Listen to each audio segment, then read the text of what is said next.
Tanıştık yar bile bu toy günümüze, karıştım yar sana, gelinim olur mu? Arzular mı kavuştu, yar yarına düştü. Begen çaydır bugün, bunçam beklederim seni. Tut ellerimi, koyverme ömrüm son içini. Canım canıma bağlandım sana, söz veriyen yar sana. Tut ellerimi, koyverme ömrüm son içini. Canım canıma bağlandım sana, söz veriyen konuşam sana.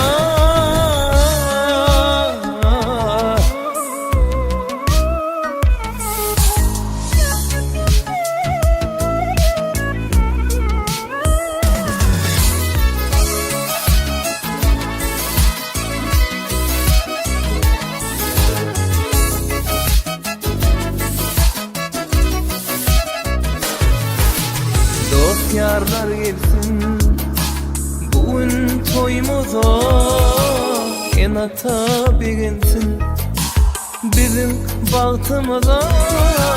Arzular mı kavuştu, yar yarına düştü.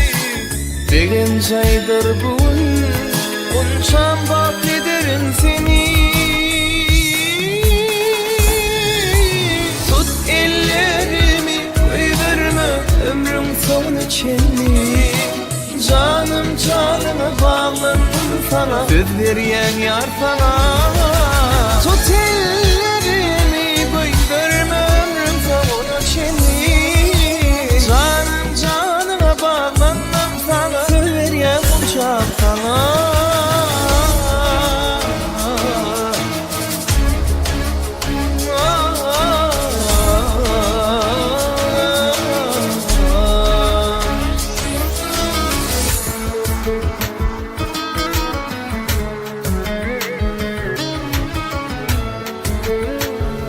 Saymalanma.com Bence ekskluzif.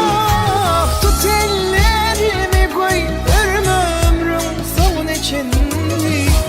Canım canıma bağlandım sana, söz veriyen konuşam sana. Tut ellerimi, koyverme ömrüm son içini. Canım canıma bağlandım sana, söz veriyen konuşam sana.